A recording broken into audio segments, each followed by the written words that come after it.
ಆತ್ಮೀಯ H16 news ಅರ್ಥಾತ್ ಹೇ ಸೀತಾರಾಮ್ಗೆ ಸ್ವಾಗತ. ನಾನು ನಿಮ್ಮವ MI ಅಥವಾ ಮಲ್ಲಪ್ಪ ಜೋತಾವರ್. ಆದ್ಮೇಲೆ ಈಗ SIR ಸಲುವಾಗಿ ಸಾಕಷ್ಟು ಚರ್ಚೆಗಳು ನೀವು ಕೇಳಿದಿರಿ. ವಿಶೇಷವಾಗಿ ಸ್ಪೆಷಲ್ ಇಂಟೆನ್ಸಿವ್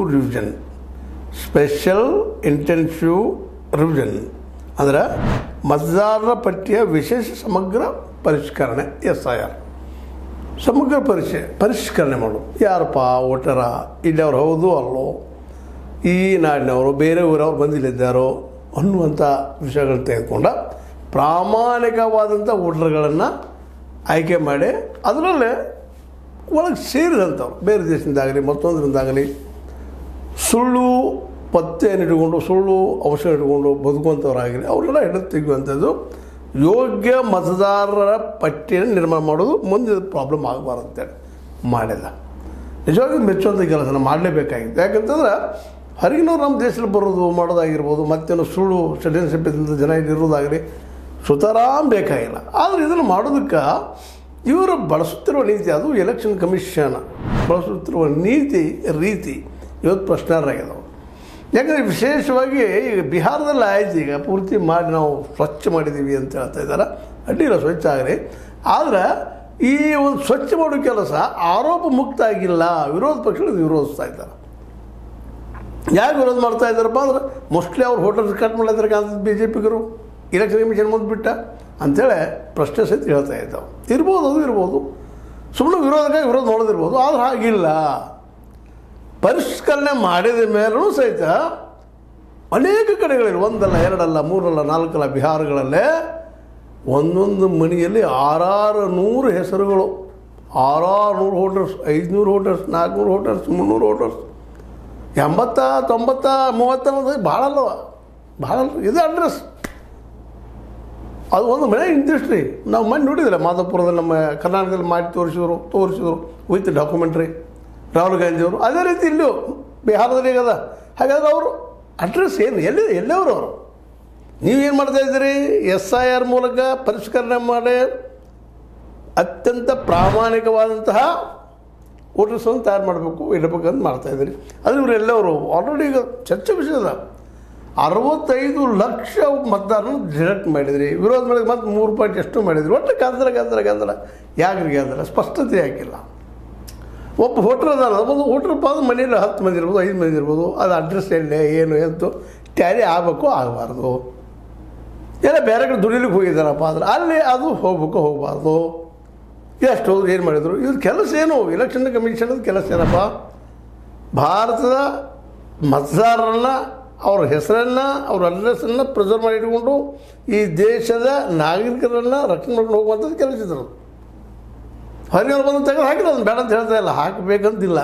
ಆದ್ರೆ ಇದನ್ನೇನು ಮಾಡ್ತಾ ಇದ್ದೀರಿ ನೆಪದೊಳಗೆ ಅಂದ್ರೆ BJP ವಿರೋಧಿ ವಿಶೇಷ ಎಲ್ಲಿದ್ದಾರಪ್ಪ BJP ವಿರೋಧಿಗಳು?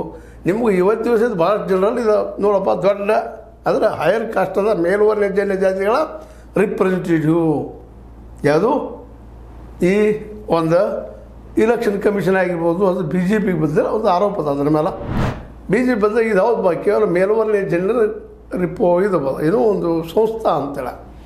ಆದರೆ ಅದು ಹಂಗಿಲ್ಲ. ಆ ಮಾತು ಬೇರೆ, ಚರ್ಚೆ ಬೇರೆ ವಿಷಯ ಅದು. ಆದ್ರೆ ಅದು ಇದ್ದಿದ್ದ ಅವ್ರು ಹಂಗೆ ಆರೋಪ ಮಾಡ್ತಾ ಇದ್ದಾರೆ. ಅಂಥದ್ರಾಗ ಈಗೇನು ಈ ಮತ ಪಟ್ಟಿದಾರರು ಏನು ಮಾಡ್ತಾ ಇದ್ದಾರಪ್ಪ ಅಂದ್ರೆ ಅವ್ರ ವಿರೋಧಿ ಯಾರು ಅಂದ್ರೆ ಮೈನಾರಿಟಿ, SC ST ಅನ್ನೋದು ಒಂದು ಸಾಮಾನ್ಯ ನಂಬಿಕೆ. ಇವತ್ತು ಜಾತಿ ಪದ್ಧತಿ ನಮ್ಮಲ್ಲ ಹೋಗಿಲ್ಲ, ಜಾತಿ ಪದ್ಧತಿ ಮತ್ತಿಲ್ಲ. ಬಹುಸಂಖ್ಯೆ ಅಂದರೆ ಯಾರಪ್ಪ? SC ST ಜೊತೆಗೆ ಮೈನಾರಿಟಿ ಅಂದರೆ ಮುಸ್ಲಿಮ್ಸು, ಜೈನ್ಸು, ಅಥವಾ ನಮ್ಮ ಕ್ರಿಶ್ಚಿಯನ್ಸು, ಸಿಖ್ಸು ಇವ್ರು ಬರ್ತಾರೆ, ಸಿಖ್ರು ಬರ್ತಾರೆ. ಇದರಲ್ಲಿ ವಿಶೇಷವಾಗಿ ಸಿಖ್ ಆಗಿರ್ಬೋದು ಅಥವಾ ಇನ್ನೊಂದು ನಮ್ಮ ಏನಪ್ಪ ಅಂದರೆ ಜೈನರಾಗಿರ್ಬೋದು. ಇವರ ಹಿಂದುತ್ವದ ಜೊತೆಗೆ ಹಿಂದೂಗಳ ಜೊತೆಗೆ ಹೊಂದಾಣಿಕೆ ಮಾಡ್ಕೊಂಡು ಹೋಗ್ತಾರೆ. ಅವ್ರ ಬಗ್ಗೆ ಅವ್ರು ಕಟ್ಟಾಗ್ತಾ ಇಲ್ಲ. ಕಟ್ಟಾಗಿದ್ದು ಹೆಚ್ಚಿಗೆ ಮ್ಯಾಕ್ಸಿಮಮ್ SC ST ಮತ್ತು ಮೈನಾರಿಟಿ, ಅದರಲ್ಲೂ ಮುಸ್ಲಿಂ ಮೊದಲು ಭಾಳ ಕಟ್ಟಾಗ್ತಾ ಇದ್ದಾವೆ. ಅದು ಇರಲಿ, ಏನು ಕಟ್ ಮಾಡಿದ್ರು ಮಾಡಲಿ, ಆದರೆ ತಪ್ಪು ಅಂತ. ಸ್ವತಂತ್ರವಾದ ಮೀಡಿಯಾಗೆ ಬೇಕಾಗಿರುವುದು ಸ್ವತಂತ್ರ ಧ್ವನಿ. ಆ ಸ್ವತಂತ್ರ ಧ್ವನಿ ಉಳಿಸಲು ನೀವು ಮಾಡಬೇಕಾದದ್ದು ಇಷ್ಟೇ. ಅದೇನಪ್ಪಾ ಅಂತಂತಂದ್ರೆ ನಿಮ್ಮ ಕೈಲಾದಷ್ಟು ಸಹಾಯ ಈ ಚಾನಲ್ಗೆ ಮಾಡಿ ಹಾಗೂ ನಿಮ್ಮ ಧ್ವನಿಯನ್ನು ಕಾಪಾಡಿಕೊಳ್ಳಿ. ಯಾಕಂದ್ರೆ CAA NRC ಅವು ಇನ್ನೂ ಕಾನೂನು ಆಗಿಲ್ಲ ನಮ್ಮಲ್ಲೇ.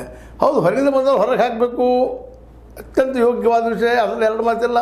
ನಮ್ಮ ದೇಶದ ಸಿಟಿಜನ್ ಸಿಸ್ಟಮ್ ಅಂತ ಮಾಡಬೇಕು, ಎಲ್ಲ ಸರಿ ಅದ. ಆದ್ರೆ ಈ ಹಿಂದೆ 23ರಲ್ಲಿದ್ದಂತಹ ಮತದಾರರ ಪಟ್ಟಿಯಲ್ಲಿ ಅನೇಕರು ಡಿಡಕ್ಟ್ ಮಾಡಿ ಹೋಗ್ಬಿಟ್ಟದ. ಅದು ಹೋಗ್ಬಿಟ್ಟು ಏನೋ ಇರಲಿಕ್ಕಿಲ್ಲ, ಸರ್ಕಾರ ಮಾಡಿದ್ರೆ ಅದು ನಾವು ಅನ್ನೂ ಅದನ್ನು.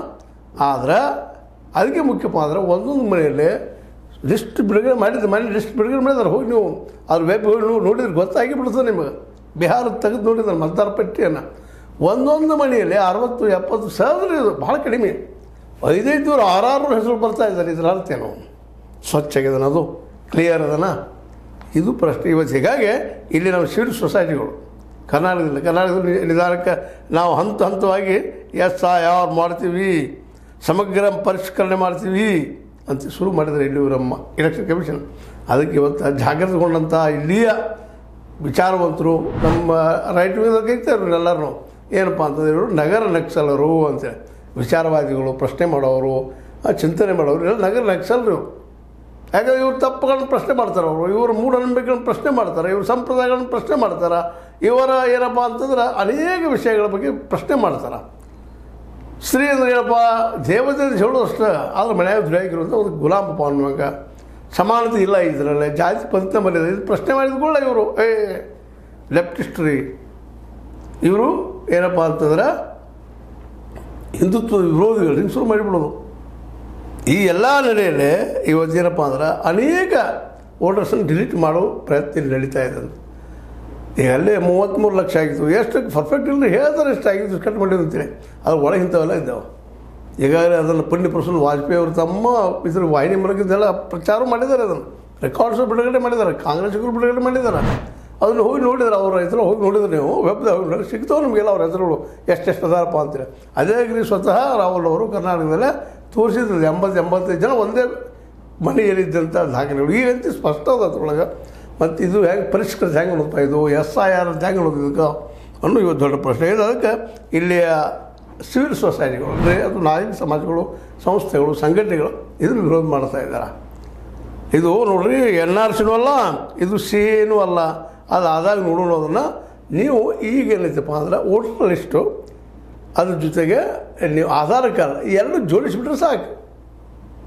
ನೀವು ಹಿಂದಿದ್ದಂಥ 2023 ಇದ್ದಂತಹ ಮತದಾರನ ಡಿಡಕ್ಟ್ ಆಗಿ ಮಾಡ್ತಾಯಿದ್ರಿ, ಕಟ್ ಆಗಿ ಮಾಡ್ತಾಯಿದ್ರಿ. ಇನ್ನೂ ರೆಕಾರ್ಡ್ಗಳನ್ನು ಕೇಳಿ, ಅದರ ಅವಶ್ಯಕತೆ ಇಲ್ಲ, ಕಟ್ ಮಾಡೋ ಅವಶ್ಯಕತೆ ಇಲ್ಲ. ಯಾಕೆಂತಂದ್ರೆ ಇಲ್ಲಿದ್ದಾರೆ ಈಗಾಗಲೇ ಅವರು ಅವ್ರು ನಮ್ಮಲ್ಲಿ ಓಟು ಹಾಕಿದ್ದಾರೆ, ಅವ್ರು ಉಳಿಸ್ಕೊಂಡು ನಮ್ಮ ಕೆಲಸ ಅದು. ನಾಗರಿಕರಲ್ಲಿ ಶಿಫಾರಸಾಗೋದು ನಮ್ಮ ವೋಟರ್ ID ಮೇಲೆ. ಅವ್ರ ಹತ್ರ ಇದ್ದವ್ರಿಗೆ ಈಗ ಇದ್ದಾರೆ, ಅವ್ರ ಹೆಸರೇ ಕಟ್ ಮಾಡ್ತಾಯಿದ್ರಿ. ಮತ್ತು ಆಧಾರ್ ಕಾರ್ಡು ತೊಗೊಳ್ತಾ ಇಲ್ಲ ಅನ್ನೋಂಥ ಮಾತು ಕೇಳ್ತಾಯಿದೆ. ಆಧಾರ್ ಕಾರ್ಡ್ ಯಾರು ಇದ್ದಾವೆ? ಬಡವರಲ್ಲೇ ಇದ್ದಾವೆ ಪಾಪ, ಅಕ್ಕಿಗಾಗಿ ಮತ್ತೆ ಪಾಪ ಅವರು ಆಧಾರ್ ಕಾರ್ಡ್ ಮಾಡ್ಕೊಂಡಿದ್ದಾರೆ. ಆಧಾರ್ ಕಾರ್ಡ್ ವ್ಯಾಲಿಡ್ ಅಲ್ಲ ಅಂತ ಹೇಳಿದ್ರೆ, ಹಾಗಾದರೆ ದೇಶ ಇದ್ದವ್ರು ಎಲ್ಲರೂ ವ್ಯಾಲಿಡ್ ಅಲ್ಲ ಅನ್ನೋಂಥ ಪ್ರಸಂಗ ಬರ್ತಾಯಿದೆ ಅಂತ. ನೀವು ಯಾವ ಆಧಾರ್ ಮೇಲೆ ಮಾಡ್ತಾಯಿದ್ರಿ? NRC ಮೇಲೆ ಮಾಡ್ತಾಯಿದ್ದೀರಾ ಅಥವಾ CA ಮೇಲೆ ಮಾಡ್ತಾಯಿದ್ದೀರಾ? ಎರಡು ತಪ್ಪು. ನಮಗೆ ಏನು ವೋಟರ್ ಲಿಸ್ಟ್ ಹೇಳಿವದ ಅದ್ರ ಜೊತೆಗೆ ನೀವು ಆಧಾರ್ ಕಾರ್ಡ್ ಲಿಂಕ್ ಮಾಡಿದರೆ ಎಷ್ಟು ಪ್ರಾಮಾಣಿಕ ಇದಾವೆ, ಎಷ್ಟು ಅಪ್ರಾಮಾಣಿಕ ಇದಾವೆ, ಸತ್ತವ್ರು ಸಿಕ್ಕಾಬಿಡ್ತಾರೆ. ಆಧಾರ್ ಕಾರ್ಡ್ ರೆಕಾರ್ಡ್ ಇರ್ತದೆ, ಆಧಾರ್ ಕಾರ್ಡ್ ಅವ್ರ ಅಡ್ರೆಸ್ ಪೂರ ಇರ್ತದೆ, ಎಲ್ಲಿದ್ದಾರೆ, ಏನದಾರ, ಎಂತದಾರ ಅಂತೇಳಿ. ಯಾಕೆ ಅದನ್ನಾಗ ಮಾನ್ಯತೆ ಮಾಡ್ತಾಯಿಲ್ಲ? ಇದು ಒಂದು ದೊಡ್ಡ ಪ್ರಶ್ನೆ ಅದ. ಏನೋ ಆಗಲಿ, ಇವತ್ತು ನಮ್ಮ ಸಿವಿಲ್ ಸೊಸೈಟಿಗಳು, ಅನೇಕ ಸಂಘ ಸಂಸ್ಥೆಗಳು ಎಚ್ಚರಗೊಂಡ ಈ ದಿಶೆಯಲ್ಲಿ ಹೋರಾಟ ಮಾಡ್ತಾ ಇದ್ದಾರೆ. ಇಲ್ಲಪ್ಪ, ಇದು ನಮ್ಮನ್ನು ಹಕ್ಕು ಕಸ್ಕೊಳ್ಳೋದು, ಮತದಾನ ಹಕ್ಕು ಕಸ್ಕೊಳ್ಳೋದ ಪ್ರಯತ್ನ ಮಾಡ್ತಾ ಇದ್ದಾರೆ ಇವರು. ಅದಕ್ಕೆ ಮತಗಳತನ ಬೇಡ ಅಂತೇಳಿ ಸ್ಟ್ರೈಕ್ ಮಾಡ್ತಾರೆ. ನಾವು ಲಾಂಚ್ ಮಾಡೋದು, ಹೋರಾಟ ಮಾಡೋದು ಅಂತೇಳಿ ಅವರೊಂದು ಗ್ರೂಪ್ ತಯಾರು ಮಾಡಿ ವಿರೋಧ ಮಾಡ್ತಾ ಇದ್ದಾರೆ. ಅಂದ್ರೆ SIR ಇದೇನೈತಪ್ಪ ಅಂದ್ರೆ ಇದು ಸೈಂಟಿಫಿಕ್ ಅಲ್ಲ. ಇದು ಸುಮ್ಮನೆ ಇಲೆಕ್ಷನ್ ಬಂದಾಗ ಅಲ್ಲಿಯ ಮುಸ್ಲಿಮರನ್ನು ಅಥವಾ ಮೈನಾರಿಟಿಗಳನ್ನು, ಇನ್ನುಳಿದ ದಲಿತರನ್ನು ಅವ್ರ ಹೆಸರು ಕಡಿಮೆ ಮಾಡಿಸೋ ಏನೋ ಪ್ರಯತ್ನ ಮಾಡ್ತಾರೆ. ಇದು ಬೇಡ ಅನ್ನೋದು ಒಂದು ನಮ್ಮ ರಾಹುಲ್ ಮತ್ತು ಇನ್ನುಳಿದವರ ಒಂದು ಪ್ರತಿಭಟನೆ ಅಭಿಪ್ರಾಯ. ಇನ್ನೇನದ ಇದು ಯಾವ ರೂಪ ಪಡಿತದೆ, ಏನು ಮಾಡ್ತದೆ ನೋಡ್ಬೇಕಾಗಿದೆ. ಒಟ್ಟಾರೆಯಾಗಿ SIR ಏನದ ಇದು ಏನಪ್ಪ ಅಂತಂದ್ರೆ ವಿಶೇಷವಾಗಿ SIR ನಿಮಗೆ ಗೊತ್ತದ, ಸ್ಪೆಷಲ್ ಇಂಟೆನ್ಸಿವ್ ರಿವಿಷನ್. ಇದು ಮಾಡಿರಿ, ಆದರೆ ಯಾರನ್ನೋದು ಕಿತ್ತಿರ್ಬೇಕಾದ್ರೆ 1-10 ಸಲ ವಿಚಾರ ಮಾಡಿ ಮಾಡಿರಿ ಅಂತ ಹೇಳ್ತಾ ಹೌದು ಸ್ವಚ್ಛ ಆಗಬೇಕಾದ್ರೆ ಸರಿ, ಆದರೆ ಅದಕ್ಕಾಗಿ ಯಾರನ್ನೂ ಬಲಿ ಆಗಬಾರ್ದು, ಯಾರದೂ ಬದುಕು ಬಲಿ ಆಗಬಾರ್ದು ಅಂತ ಇದ್ರ ಮೇಲೆ ಲೈಕ್ ಇರ್ಬೋದು, ಲೈಕ್ ಮಾಡಿ ಶೇರ್ ಮಾಡಿ ಕಮೆಂಟ್ ಮಾಡಿ ಸಬ್ಸ್ಕ್ರೈಬ್ ತಿಳಿಸ್ಬೇಡ್ರಿ. H60 ನ್ಯೂಸ್ ಅರ್ಥ ಸೀತಾರಾಮ್ ಇದು ಸ್ವಚ್ಛದ ಕೈಗಳಲ್ಲಿ ವಂದನೆಗಳು.